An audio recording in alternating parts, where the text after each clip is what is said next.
En primer lugar, buenos días a todas las personas presentes aquí. Quiero empezar agradeciendo a la Junta Directiva actual de la UNAF y a la organización de esta jornada el que se hayan acordado de mí para invitarme a presentar y moderar esta ponencia. Para mí es como hacer un viaje en el tiempo. Me veo en los años 80 del brazo de Félix López, luchando, dando 1000 batallas por la educación sexual para que entrara en la enseñanza pública. Me veo de la mano de Isabel Serrano, cogiendo la pancarta por el aborto libre y gratuito. Me veo de la mano de Ana María Pérez del Campo, en el año 89, creando la UNAF, de la que ella fue la primera presidenta y yo el primer secretario. Y vuelvo de ese viaje en el tiempo a la realidad presente y tengo que confesaros que me invade un cierto sentimiento de tristeza, porque en estos temas hemos avanzado muy poco. Casi 40 años de luchas y la educación sexual sigue siendo la gran ausente de los sistemas de enseñanza públicos. La planificación familiar hace años que fue absorbida por los departamentos de ginecología y atención primaria del sistema sanitario, que no cumplen las funciones que tenían los centros de planificación familiar. Los que quedan, los centros de planificación familiar, que todavía queda alguno, pues siguen teniendo las mismas dificultades para sobrevivir o más de las que tenían entonces. Seguimos teniendo la necesidad de salir a la calle a pedir el aborto libre y gratuito. O sea que hemos avanzado poquísimo. Y además, a los problemas que teníamos en los años 80 se han sumado otros problemas nuevos, como es el de la inmigración y el de la construcción multicultural e intercultural de las sexualidades. Pero bueno, de ese tema tenemos aquí a una persona que nos va a hablar, que conoce muy bien el asunto, que es Isabel Serrano, que es yo ya he acordado con ella que no voy a leer todo su currículum porque es muy largo, pero sí no me evito de decir que es una histórica de la lucha por los derechos sexuales y reproductivos de este país, que fue la fundadora, junto con otras personas, de la Federación de Planificación Familiar de España, que ha sido la organización puntera en luchar por las reivindicaciones que en este campo se siguen manteniendo. Es ginecóloga, ha desarrollado su profesión siempre en contacto con las personas que acudían a su centro de trabajo. Es autora de varios libros y entonces ella es una experta en temas que tienen que ver con los derechos sexuales y reproductivos. Así que, sin más, le voy a pasar la palabra para que aprovechemos el tiempo y podamos tener, aunque sea unos minutos de coloquio posterior. Bueno, muchas gracias, Julián. Bueno, no me resisto también a dar las gracias a las personas organizadoras. Me parece un placer, un honor que me hayáis invitado, pero tenemos que ir avanzando porque el tiempo apremia. Claro, cuando a mí se me plantea hablar de la salud sexual y reproductiva desde la perspectiva intercultural, y más cuando se hace después de la brillante intervención de nuestro amigo Félix López, pues claro, tengo un reto importante, porque en realidad yo decir que soy experta en esto es un poco complicado. Yo llevo, como alguna persona que hay aquí, probablemente 12, 14 años dando cursos sobre todo a equipo de atención primaria y a personal de enfermería a través del Instituto de la Mujer, años atrás, como mínimo 10, 12, he estado en 8 o 9 comunidades autónomas hablando de ello. Y cuando hablamos de todo esto, resulta que todo el rato hablamos de aspectos demográficos, de aspectos sociológicos, de aspectos psicológicos, de aspectos antropológicos, de aspectos sanitarios. Y yo no soy ni demógrafa, ni antropóloga, ni psicóloga, ni trabajadora social. Quiero decir con esto que quizás sea la primera enseñanza que cualquier profesional sociosanitario que por su práctica y su sensibilidad y su posición en la vida atiende y trata con personas de otras culturas y de otras nacionalidades, realmente el enriquecimiento, esa formación viene de ese intercambio. Ninguna persona que esté aquí que haya hecho una carrera cualquiera de cualquier disciplina ha recibido ninguna formación en este campo. Por tanto, la primera puntualización es que lo desperta, pues bueno, hay que ponerlo un poquito en interrogación. Lo que sí que tengo que decir es que en todos los foros aprendemos muchísimo, porque el aprendizaje viene de escuchar ese comentario que te hacen unas u otras personas, esas experiencias, esas vivencias, esas situaciones en que te has quedado con la cara a cuadros de decir, ¿qué hago? ¿Qué es esto? ¿Cómo me enfrento a esta situación? Y luego la segunda es que, claro, cuando hablamos de salud sexual y reproductiva y interculturalidad, ¿de qué hablo? La salud sexual y reproductiva abarca tantísimos aspectos que tienen que ver con la sexualidad, la educación sexual, la anticoncepción, las infecciones de transmisión sexual, la fecundidad, el aborto, cómo nos enfrentamos a las prácticas aceptables, tradicionales, aceptables, no aceptables. Podríamos poner un enorme abanico de situaciones y yo no puedo en media hora tocar todo esto. Por tanto, debido a mi sesgo de ser ginecóloga y de que mi experiencia viene fundamentalmente de haber visto a miles y miles y miles de mujeres de diferentes nacionalidades, que yo, si veo una mujer que es mongola, de Mongolia, que la he visto, de Bangladesh, de Irán, de Irak, nunca se me ocurrirá decir que yo sé cuáles son los comportamientos reproductivos sexuales de estas personas, porque sería, bueno, es como... lo que pasa es que sí que pretendemos un poco a partir de ahí sacar esas enseñanzas. Yo en todas mis actividades, cuando hacemos algo miles de veces, nos da un cierto apuro pensar que nos van a escuchar decir lo mismo de siempre.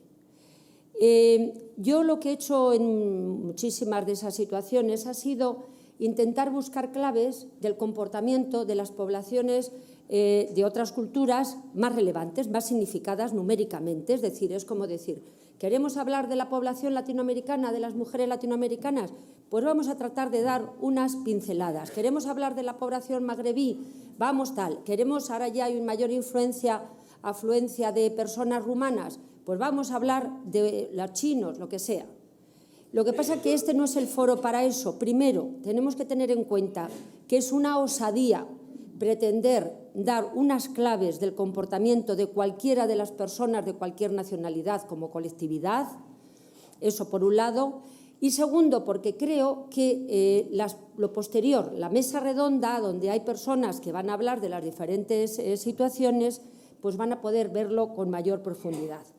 Entonces, dicho esto, en cuanto un poco a la metodología a seguir, lo que quiero hacer en este tiempo es plantear algunas reflexiones sobre migraciones, interculturalidad y sexualidad, algunos datos a tener en cuenta porque espero que no sean muchos, pero me he permitido presentaros una pequeña panorámica de cuál es la situación de las mujeres, de la fertilidad que tenemos en nuestro medio y, como me han pedido, centrarme bastante en las claves para atender la demanda de salud sexual y reproductiva. Cuando digo demanda no me refiero, insisto, perdonadme el sesgo, no lo digo desde una perspectiva, una disciplina solamente sanitaria, clínica, como pueda ser la mía. Creo que esas claves sirven igual, se sea médico, se sea ginecóloga o lo que sea, o se sea trabajador social, se sea enfermería, se sea mediador intercultural. Quería poneros algunos casos con una pequeña revisión de buenas y malas prácticas, todo muy rápido, y en la moda de resumen, que es lo más difícil. Sobre esas reflexiones, lo primero que tengo que decir que aquí seguro que, como os he dicho antes, que no soy ni demógrafa, ni socióloga, ni antropóloga, a lo mejor meto la pata en algo. A mí no me preocupa, o sea, me parece que es bueno que uno tenga una percepción, la pueda compartir y la pueda corregir en el día a día. No voy de teórica, es decir, mi papel es diferente al del profesor catedrático anterior, y, por tanto, no tengo ningún miedo en que alguien me diga, oye, es que hayas metido la pata. Esto es una cosa diaria y aceptable. Todos tenemos sesgos y aprendemos en el día a día. Sí que me gusta empezar esto de la diversidad cultural es para el género humano tan necesaria como la diversidad biológica para los organismos vivos. Es algo tan claro, tan evidente como esas evidencias que nos ponía antes Félix, en el que es bastante indiscutible, pero sobre todo pone en valor esa diversidad cultural, que es un hecho, además, absolutamente natural, irremediable, etc. Por dar algunas pinceladas sobre esas situaciones, está claro, como también se sugirió antes, para los grupos étnicos minoritarios, la familia es una institución clave de supervivencia biológica, económica y sociocultural, que cumple funciones básicas que en la sociedad dominante cumplen otras instituciones como la escuela, policía e iglesia. Esto, entre otras cosas, nos da alguna clave. Nos da una clave, como se ha dicho antes, que normalmente las personas que vienen de cualquier otro continente, en Europa es un poquito diferente, el papel de la familia, el respeto a la familia, eso marca profundamente las conductas y los comportamientos sexuales y reproductivos.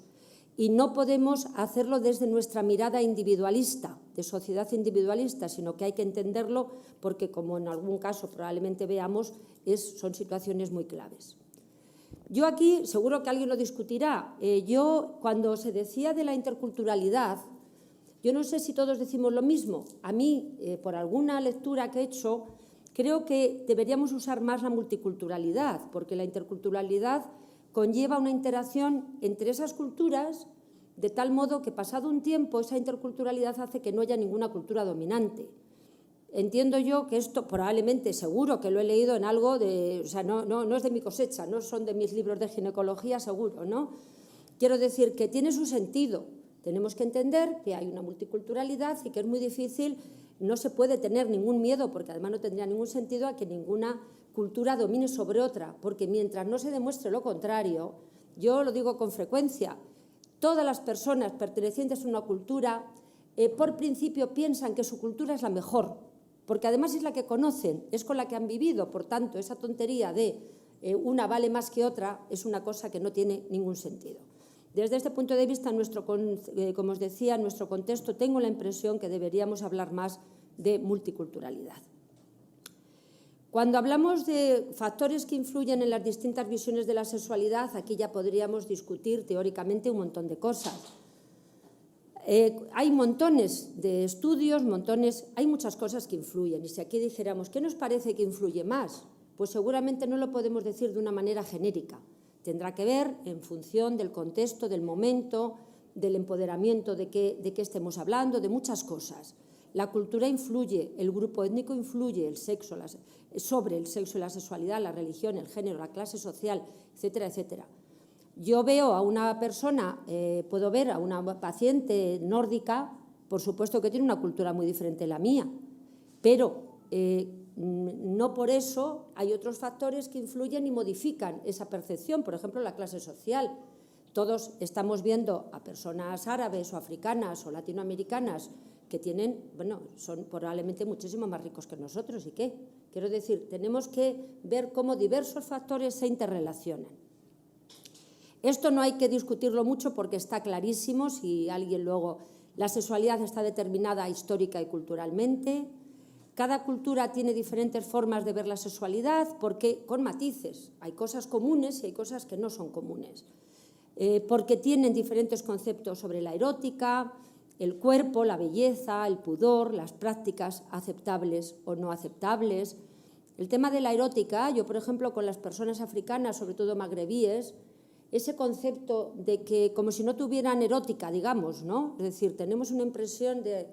Había un cuentecito que en alguna, bueno, una pequeña expresión de una especie de cuento tunecino que nos decía que en el contacto de una pareja el hombre se ponía una especie de vela que hacía que mientras esa vela durara, la relación sexual de esa pareja tenía que mantenerse, ¿no? La relación en cuanto a intercomunicación. Imaginaros lo que tarda una vela en apagarse. Y eso no es occidental, es también en estos países. Pero bueno, como estos hay miles y miles de ejemplos. Todas las culturas, este es un principio básico porque también lo dijimos anteriormente, tienen el mismo derecho a construir su propia visión de la sexualidad con unos límites que tienen que ver con los derechos humanos. Otra cosa es la interpretación y la aplicación y la implementación de esos derechos humanos y dentro de ellos los derechos sexuales y reproductivos.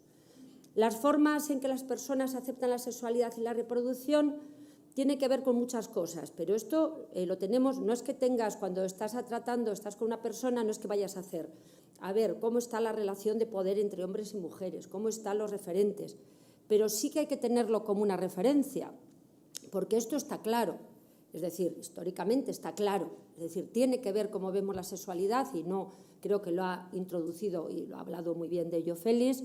Está claro que tiene que ver con esto, tiene que ver con los referentes socioculturales e identitarios. El tema identitario de las minorías étnicas, ¿por qué las minorías étnicas tienen que fortalecerse como minoría étnica? Es una cosa que tiene su significación sociológica clarísima. Cualquier minoría tiende a plantearse un mecanismo de supervivencia y, por tanto, ello conlleva una cierta endogamia, por decir algo, ¿no?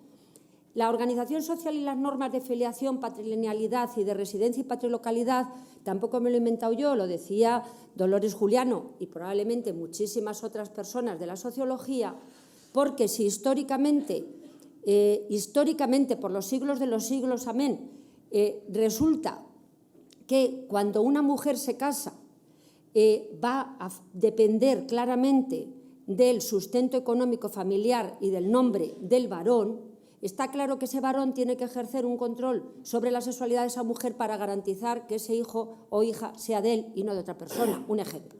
Dicho en dos palabras, cosas que tienen obviamente muchísima más profundidad.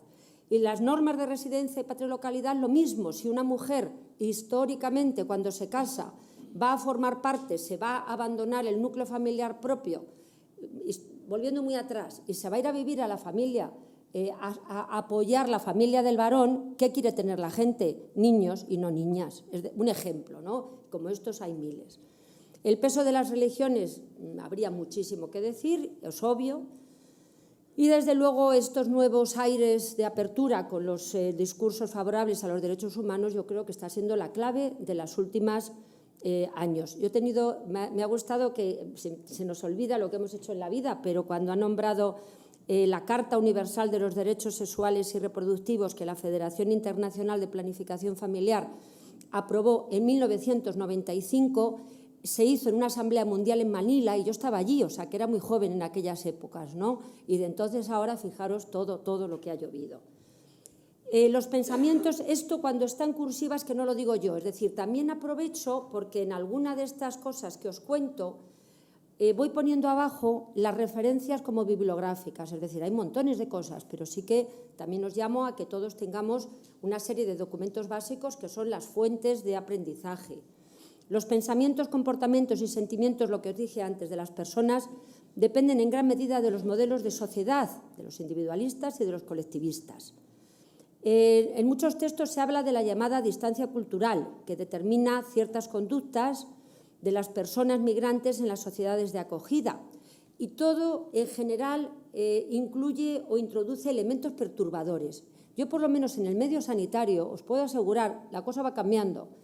La frase tradicional en los cursos o en los grupos sanitarios es: madre mía, la de migrantes que veo, vaya follón, no tengo tiempo, no hay forma, qué recarga, abortan todas, que es mentira, etcétera, etcétera. Y esto es como muy estereotipos repetitivos.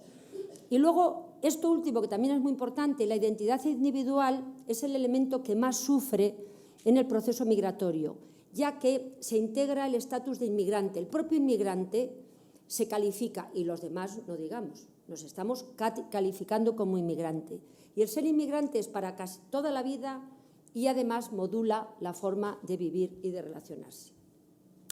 Voy terminando con las reflexiones, que ya os estoy dando una teoría que yo soy mucho más pragmática que nuestro profesor anterior, pero sí que me gustaba un poco pues hacer, ya que no voy a contaros, que sería, insisto, no voy a contaros lo que yo he aprendido de trabajar con mujeres rumanas, o con mujeres marroquíes, o con mujeres iraníes, o con mujeres de Bangladesh, o lo que sea, pues tengo que hacer un poquito estas generalidades. El comportamiento reproductivo de las poblaciones, de las mujeres me refiero, porque hay que hablar de todos, pero estamos hablando de mujeres, es un buen indicador del peso de sus culturas de origen e impacta de manera importante en su salud sexual y reproductiva y, por ende, en su salud general. Quiero decir que el comportamiento reproductivo, la fecundidad, el cómo se acepta, el tener hijos o no, el abortar o no y qué hacer para tomar unas decisiones en ese campo es una clave fundamental de la vida de las mujeres migrantes. Esto está claro para casi todo el mundo. Otra cosa es que las instituciones públicas no se acuerden de que esto es así. Las normas y preferencias, lo primero no era de este texto, pero este es un artículo que me parece impresionante. Las normas y preferencias reproductivas del país de origen se mantienen a lo largo de toda la vida, con pequeñas variaciones en función de la edad, de la región de origen, del momento del proceso migratorio y de la motivación del proceso migratorio, y muchas otras cosas, pero estas como fundamentales. Las mujeres que migraron por razones de reagrupamiento familiar, especialmente magrebíes y africanas en general, aumenta la fecundidad en ese proceso, elemento estimulador, mientras que las que lo hicieron por motivos laborales económicos, la fertilidad disminuye, efecto de interrupción del hecho de querer o no querer tener hijos. Esto, digo, ahí está un poquito la bibliografía. No sé si estoy un poquito pesada porque al concentrarme en el tiempo quiero siempre decir mucho más de lo que debo, pero bueno. Lo de los datos, no hay inconveniente en esto pasarlo luego y que lo podáis tener. A mí me parecía interesante hacer ese repaso. Yo en parte no quería, luego lo comentaré, tengo algunos casos y yo hay veces que pienso que mis pacientes pueden notar que son ellas y por tanto tengo que modificar lo que se dice a título personal. Estamos en Madrid, pero puedo dar, quiero decir que quitamos a lo mejor los casos y se reparte. En 2009 se produjeron 494.997 nacimientos, de los que 102.000 correspondían a madres extranjeras. Todos sabéis que los datos del Instituto Nacional de Estadística vienen en extranjeras y, por tanto, hay que hacer un trabajo que se puede hacer y es muy fácil y que yo he hecho, que es delimitar, cuando hablamos de Europa, quiénes son las que han nacido madres inglesas, francesas, italianas, que hay un número importante, lo cual no pasa en el resto de regiones mundiales. En 2011, quiero decir con esto, este dato, nacieron menos y las extranjeras ya habían bajado la aportación a esa fecundidad. Y en 2013, 425.000 nacimientos, de ellos vamos bajando al 18,6%. Sabemos, esto no es discutible, que ha habido un retorno de muchas poblaciones. La tasa bruta de natalidad, que son nacidos por 1.000 habitantes, las extranjeras están en un 16 por 1.000, españolas en un 8,30 por 1.000. Ya es un dato muy clarito, es decir, hay una fertilidad superior. Y la edad media, la maternidad del primer hijo, en las extranjeras 27 años, en las españolas 31. Una pequeña pincelada sobre interrupción voluntaria del embarazo. Todo de 2013, que es el último informe que tenemos.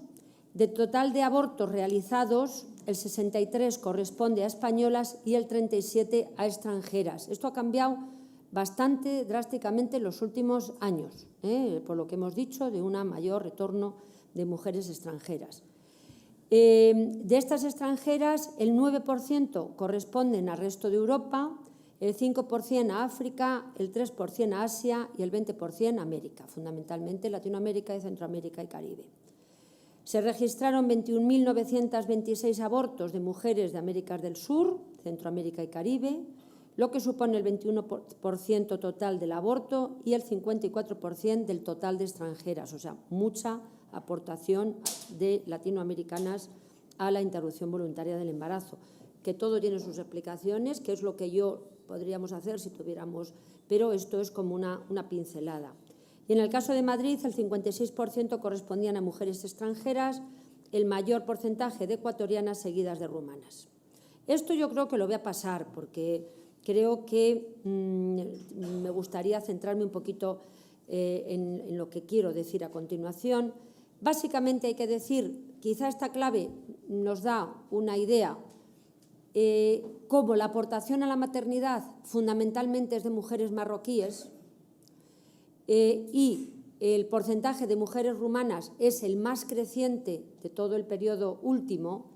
Tenemos que nacimientos, yo cuando busco estos datos y os animo a ello, siempre que queráis hacer cualquier estudio al respecto, ¿de qué vamos a hablar? ¿De cuántas hay? Hay tantísimos casos de no documentación, etcétera, etcétera, que son temas que a mí por lo menos se me escapan. Pero con los nacimientos hay un registro, el Instituto Nacional de Estadística te lo dice.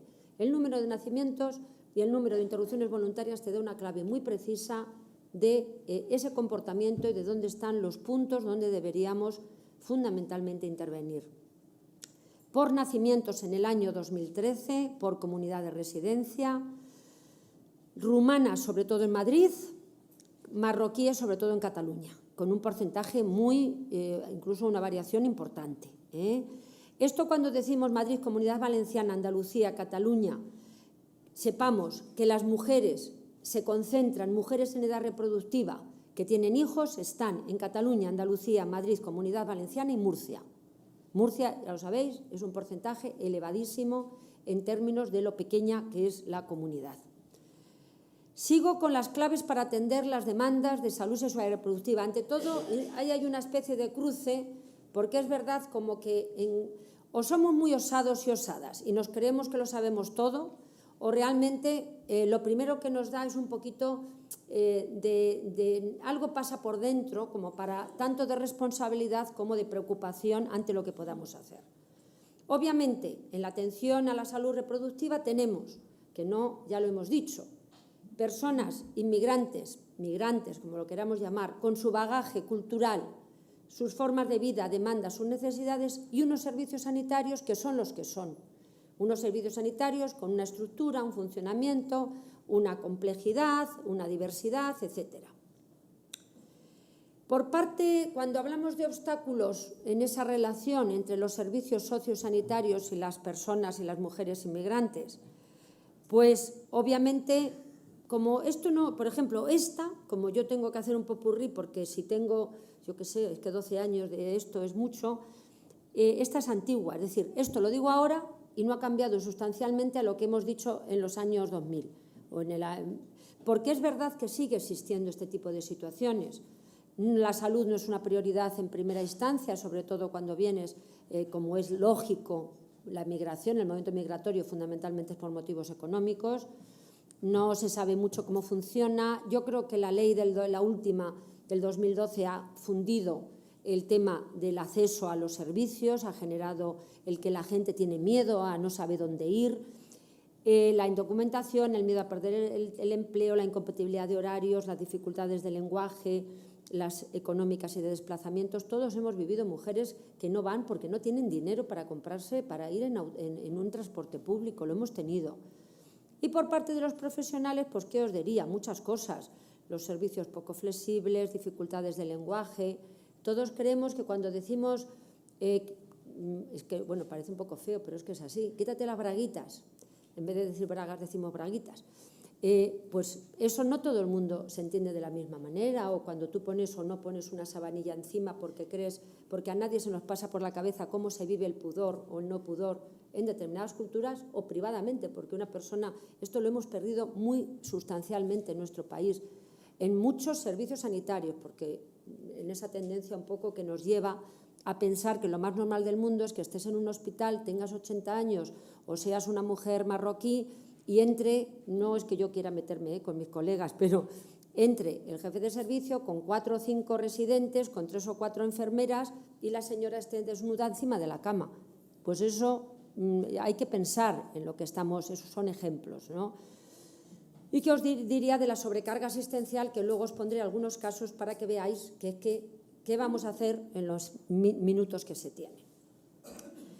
Como no se puede hablar de todo, yo creo que cuando seamos profesional de lo que seamos y tengamos una sensibilidad para trabajar y ser eficientes, porque a mí el problema no es trabajar, es que lo que hagamos sirva, porque una persona, un profesional, puede trabajar muchísimo, muchísimo, ponerle muy buena voluntad, ser bellísima persona y resultar que lo que está haciendo no tiene ninguna utilidad ni beneficio para la persona que tienes delante, con lo cual yo creo que es más pensar eso que pensar en que los profesionales son retorcidos, no les gusta, somos no sé qué. No, yo creo que hay que pensar mucho en esa eficiencia. Entonces, formación, actitud y entorno adecuado, 3 elementos fundamentales. De la formación, si pasamos documentación, el listado de documentos donde podemos analizar todo esto, hay montones de documentos. Yo destacaría, porque me apetece un poco destacar, la Escuela Nacional de Sanidad en Madrid. Yo recuerdo los primeros trabajos, tanto de Maribel Blázquez, tanto como de Belén Sanz, como de Lucía Mazarrasa, como Alicia Yacer, pioneros. En Cataluña, trabajos fantásticos. En Andalucía, trabajos fantásticos. También tengo que nombrar a la Federación de Planificación Familiar, hemos trabajado con población inmigrante desde hace mucho tiempo, etcétera, etcétera. Es decir, bibliografía hay un montón. La SEMERGEN, que es la Sociedad de Médicos de Familia, tiene montones de artículos sobre el trato, las actitudes, el comportamiento, el aprendizaje con las personas inmigrantes, etcétera, SENFIC, etcétera, etcétera. Para la actitud es más complicado. Esto que lo he encontrado me ha parecido interesante, tú cuando me vas diciendo, me ha parecido interesante porque hay una cosa, es antigua, está referido en este documento de la SEGO del 2010, pero originariamente es desde 2011. Entonces, me parece que muestra muy claramente 4 preguntitas para hacernos cuando estemos trabajando con mujeres inmigrantes. Me refiero también y básicamente a lo que hablamos de salud sexual y reproductiva, porque no se nos olvide, podemos ser prejuiciosos con las personas que fuman, que la higiene corporal o lo que queramos, pero desde luego, donde hay máximos estereotipos y máximos prejuicios, tienen que ver con todo lo que tiene que ver con la sexualidad, el cuerpo, la ginecología, las infecciones de transmisión sexual, la promiscuidad, que esto es una cosa que nos sale con una gran frecuencia, y muchísimas cosas más. Entonces, quería que leyerais, hacía una serie de preguntas: conciencia, habilidad, conocimiento, encuentros y deseos. Preguntémonos, conciencia, ¿somos conscientes de los posibles prejuicios hacia otros grupos culturales y del posible racismo, xenofobia en ciertos servicios sanitarios? Nos lo preguntamos, ¿cómo somos? Nadie dice, ¿conocéis a alguien que diga que sea racista? Pues es que yo creo que no hay una sola persona en el mundo mundial que diga que es racista. Bueno, ¿sabe realizar una valoración cultural? Es decir, ¿tenemos algo que decir o que conocemos al respecto?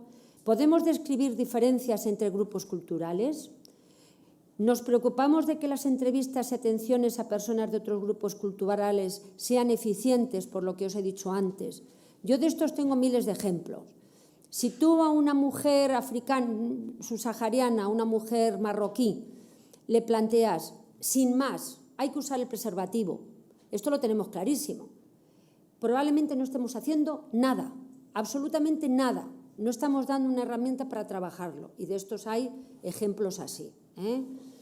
Y finalmente, el deseo. Yo quiero tener capacidad para poder atender.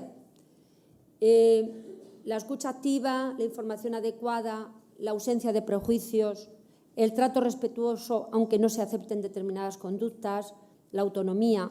Esto que os digo ¿es solo para inmigrantes? No, es una tontería. Esto es una práctica cotidiana en cualquiera de las cosas que hagamos, cualquier profesional que trabajemos con humanos y humanas y queramos ser útiles, ¿no? Y, por tanto, la reducción del daño es otro principio que estamos cansados de ver en todos los días. Os voy a poner algunos casos que, como no nos va a dar tiempo de hablar de ellos, allá lo reflexionaréis para ver cómo nos implican en nuestra vida cotidiana. Este es un caso antiguo, ¿Por qué es antiguo? Porque es anterior a la ley que tenemos que permite, a la ley actual de salud sexual y reproductiva de introducción voluntaria del embarazo, que sabéis lo que dice respecto a adolescentes de 16 y 17 años. Todos estos casos son verdaderos. Podríamos, como decíamos, escribir un libro de las cosas que hemos visto a lo largo de la vida. Joven boliviana, 17 años, estudiante, tiene ya un bebé. Bueno, pues por una situación de un bebé pequeño, de tal manera que con sangrados irregulares, no pensaba en ningún momento que podría haber un embarazo, había tomado una píldora del día después, unos meses antes, para más ínrites de embarazo negativo, por tanto no pensaba para nada que había un embarazo. Hay un embarazo inesperado y ella asume clarísimamente, no tenía ni problemas. ¿Cuál era su problema en ese caso? No hacer daño a su madre. Su madre trabajaba mañana, tarde y noche para que ella estudiara y su hijo, su bebé de 11 meses, saliera adelante. No se atrevía a pedirle permiso. Esto veríamos cómo se resolvería con la ley actual, pero está claro que con esa vuelta atrás que se está planteando en estos momentos, está en curso, es generar un problema enorme a esta joven. Este es algo parecido. Joven colombiana, 17 años, convive con su pareja, incluso es autónoma por la edad, y el profesor tutor está planteando la emancipación porque la madre de esta chica, por sus ideas religiosas profundas, no era capaz de autorizarle el aborto, y la madre la ayudaba a pedir una emancipación. Emancipación que tiene su proceso, aquí seguro que hay abogadas, que sabéis que no es tan difícil, pero en este caso particular faltaba el padre no estaba. Cuando hay un padre y una madre biológica, para la emancipación hace falta la presencia de los dos, cosa que en muchísimas jóvenes adolescentes inmigrantes eso no existe. Este es reciente, he cambiado un poquito porque he dicho, en la última semana, ¿qué 3 casos he visto o tal que me han movilizado? Me movilizan muchos, no sé si... Rumana, 32 años, 2 hijos, entonces voy a quitar los siguientes. Bueno, si queréis, voy a quitar estos casos en el sentido que, con este caso de Rumana, un embarazo inesperado, una perfecta actuación del médico de familia. Lo que pasa que cuando no tienes tiempo para atender con el tiempo suficiente, esta mujer que tomaba una píldora, el Ceracet, no sé si lo ponía por ahí, que no falla nunca, no interrumpió porque no tenía dinero 3 días, y viene a ponerse un DIU, me la manda el médico de cabecera a ponerse el DIU, voy a poner el DIU, tiene un embarazo de 17 o 18 semanas. El palo que se llevó esa mujer fue brutal.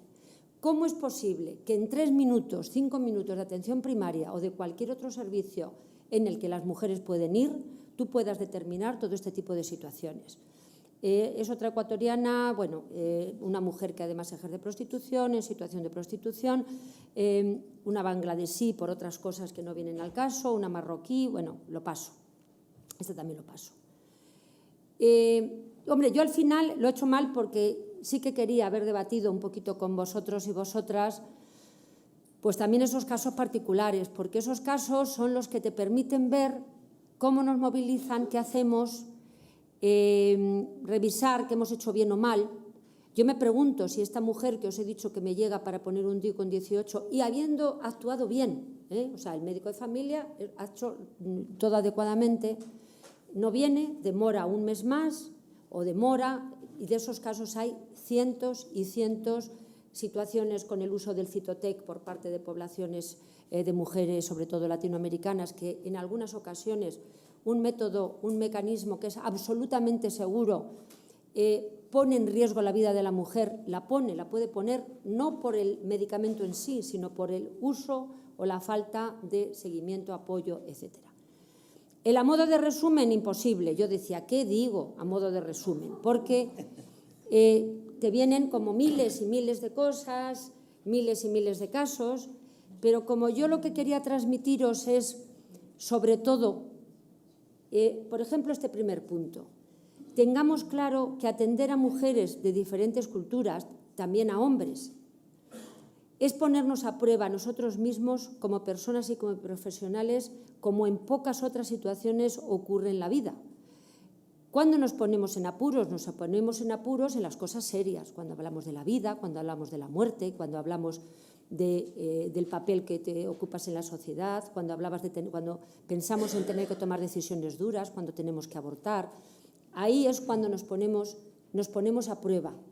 Este es un ejemplo fantástico de ponernos a prueba de cómo separamos nuestra ideología, nuestra religión, nuestras creencias, nuestra biografía con la persona que tienes delante, porque esa persona que tiene delante es una persona autónoma, que haga lo que haga, tú lo único que tienes que hacer es lo que dijimos antes, principios que son elementales. Y cuando no sabes qué hacer, hasta decirlo. No pasa nada. Yo he tenido, antes nombró, lo digo también como he visto a trans masculinos. No muchos chicos, pero he visto. Yo les digo, perdóname, es que me sale el femenino, o perdóname, es que te voy a ver y te voy a ver la vagina. No se lo digo con esta cara así un poco de broma que he hecho. O sea, quiero decir, lo digo por supuesto con respeto, lo digo y te dicen, no pasa nada, estamos acostumbrados. Pero lo tienes que decir y no pasa nada. O sea, lo que uno no puede es flagelarse para querer solventar lo que la sociedad en su conjunto hace o no hace con un tema tan complejo, tan diverso como es la inmigración, la interculturalidad, la pobreza, la salud, pensar que nosotros individualmente hacemos bien o mal. Es la actitud, la tolerancia, el respeto y el automirarnos para ver cómo lo hacemos. El ámbito privado relacionado con la salud sexual y reproductiva es una excelente puerta de entrada para los recursos sociosanitarios. Dependiendo de cómo lo hagamos, tenemos un camino enorme porque además es probablemente el único lugar que nos van a contar intimidades, que es donde va a salir qué pasa con la mutilación genital, qué pasa con la circuncisión, qué pasa con la virginidad, qué pasa con esas cosas que no van a hablar en ningún otro lugar. Por tanto, ojo con la buena actuación, con las buenas prácticas en esas situaciones. Es mejor muchas veces no hacer nada que hacerlo mal. Tener empatía, interesarnos por los elementos diferenciadores propios del origen cultural de la mujer hará nuestra intervención más eficiente. A mí me interesa porque aprendes, pero a mí la vida particular, me da igual que sea española o que sea marroquí, me interesa lo justo, me interesa porque yo tengo una responsabilidad y tengo algo que hacer como servidor o servidora público, ¿no? Y yo sé que si yo les pregunto y me intereso sin cotillear, esa persona va a tener muchísima más posibilidad de ser eficiente en lo que va a hacer con su vida, en su prevención o en su tratamiento. Termino ya.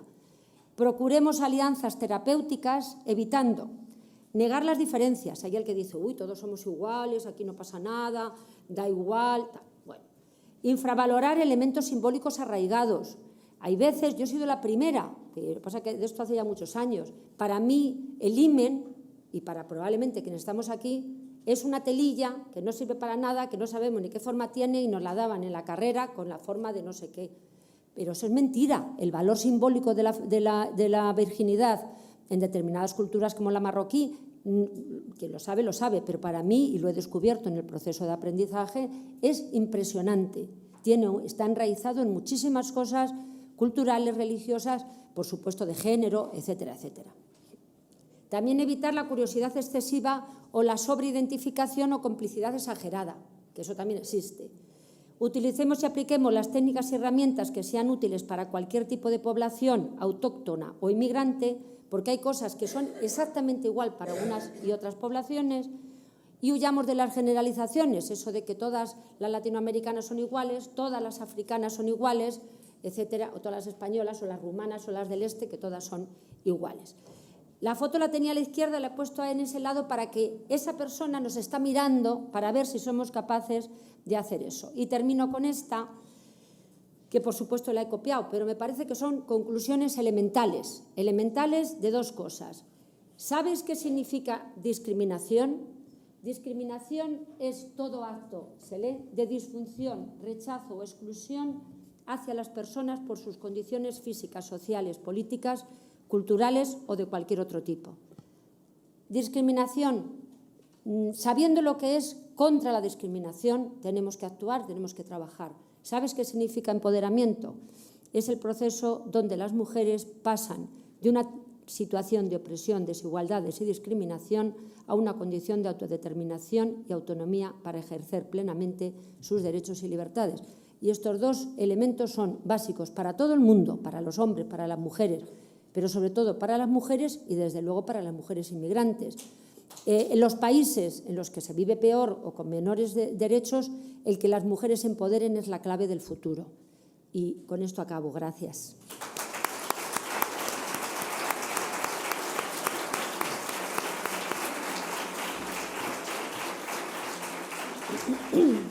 Bueno, vamos cortados de tiempo, ¿no? Así que os voy a proponer que hagamos una cosa. Las personas que quieran hacer alguna pregunta, alguna reflexión, que las vayan haciendo. Isabel, si te parece bien, tú tomas nota y luego hace una respuesta general y única a todas las preguntas. ¿Te parece? Pues pedir la palabra. No me avasalléis, ¿eh? Venga. No, solo era, y cogiéndome la invitación que has hecho al principio de que si había algo que corregir, hay una cosa que ha salido en las diapositivas que yo solo quería matizar. De alguna manera me lo he apuntado casi más o menos, que el comportamiento reproductivo de las migrantes y de otras cosas es un buen indicador del peso de las culturas de origen. Yo diría que eso es cierto, pero muchas veces el peso mayor es el de la situación migratoria. Es decir, por ejemplo, en casos de interrupción voluntaria del embarazo, en los lugares de origen tienen unos métodos, digamos, anticonceptivos, etcétera, conocidos por sus madres, sus abuelas, sus tías, sus hermanas, que pueden utilizar muy fácilmente. Y aquí, en una situación de migración que no están acompañadas de esas tías, hermanas, y que además no hay esos productos, que muchas veces son productos naturales, es lo que hace que tengan a veces que recurrir, por ejemplo, a la interrupción voluntaria del embarazo. O, por ejemplo, mujeres que en su lugar de origen tienen unos espacios de poder muy importantes y pueden negociar muchas cosas, en la situación de migración, al depender del marido, ya no tienen esos espacios. Es decir, que todo y siendo completamente cierto, bajo mi punto de vista, que hay un peso de la cultura de origen, muchas veces muchas distorsiones que vemos aquí las achacamos a la cultura de origen y esa distorsión es por el fenómeno migratorio, por la situación de migración. ¿Alguien más? Hola. Isabel, yo solo quería hacer una pregunta respecto a los indicadores estadísticos, porque cuando se presentan los porcentajes, viendo el peso que puede tener comparado con la población local, lo que te preguntaba es si valoraron la posibilidad de poder hacer yo no digo una prevalencia, porque es complicado, es decir, calcular la prevalencia de demanda de aborto en población inmigrante y en la población española, porque el solo porcentaje del 60 y pico % y el 40 y pico % no nos da una situación real de cómo está esta situación en la población inmigrante, si no sabemos cuántos son y cuánto representa en la propia población, ¿no? Y tú has dicho, por eso lo he apuntado, tú has dicho que era difícil saber cuál era la población de base sobre la que estamos trabajando, pero se habían valorado el intentar algún otro indicador que aproxime más esta bochita, ¿no?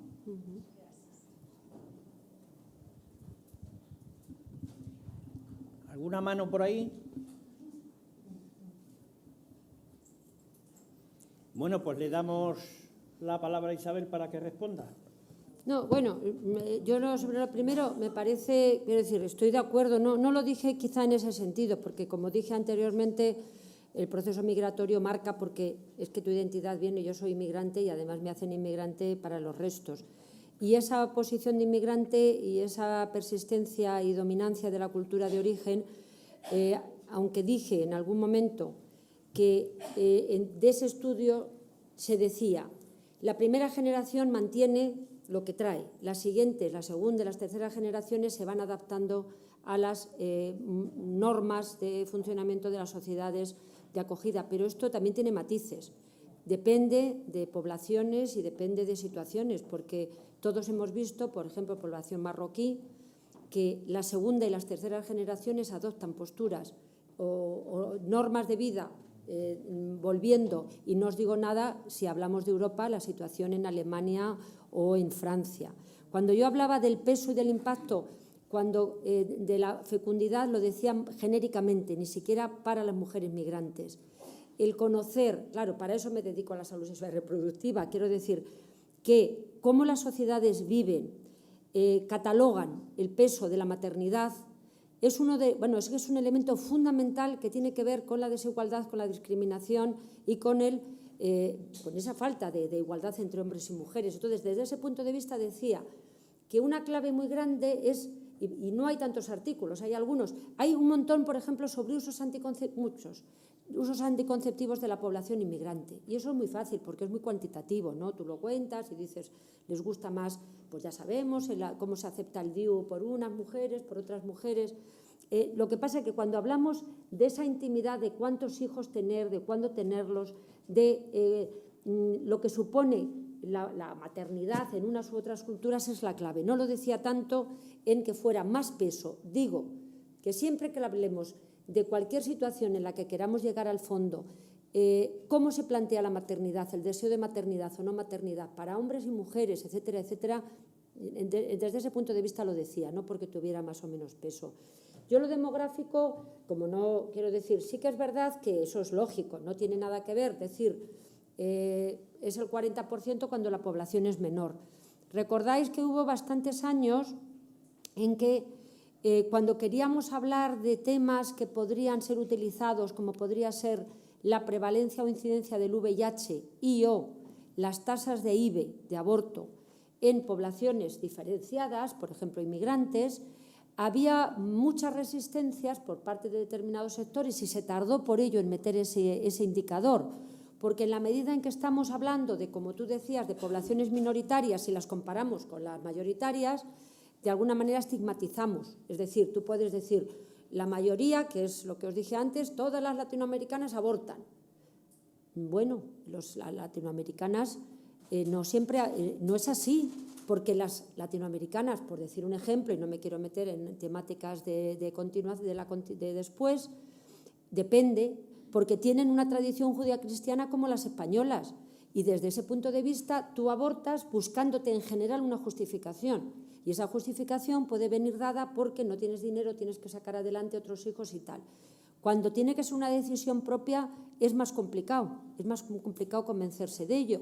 Y todos hemos visto latinoamericanas que tienen una hija de 15 años embarazada y la animan a seguir adelante. Quiero decir que los estigmas para este tipo de cosas son muy peligrosos y desde ese punto de vista explico que fue debatido si metíamos ese ítem, que tuviera que meterlos, porque podría ser estigmatizador. Veámoslo no como algo estigmatizador, sino como que es verdad que determinadas poblaciones, no por la situación de emigrante, por la situación económica, por muchísimas otras situaciones, tienen una tasa de aborto comparativamente y proporcionalmente superior a otros grupos. No lo puedes generalizar. ¿Qué pasa? ¿Que todas las inmigrantes abortan más? En España el porcentaje de mujeres marroquíes es enorme y las mujeres marroquíes no tienen una tasa importante de interrupción voluntaria del embarazo. Por tanto, no metamos todo en un saco. Por tanto, los datos los debemos tomar para aprender y para ser eficientes y no para estigmatizar. Y bueno, desde ese punto de vista sí que creo que cualquier dato que se dé hay que mirarlo, hay que tener cuidado, hay que ser prudente para evitar que algunas personas y sectores se aprovechen de esa información para aumentar la desigualdad y la discriminación. En eso comparto. Vale, pues muchas gracias a Isabel por las aportaciones que ha hecho para la reflexión que todas podemos hacer y sentimos que el tiempo nos impida profundizar en estas cosas. Pero tenemos otra mesa redonda que viene a continuación, que seguirá aportando datos y por lo tanto os agradecemos la atención que habéis prestado. Gracias.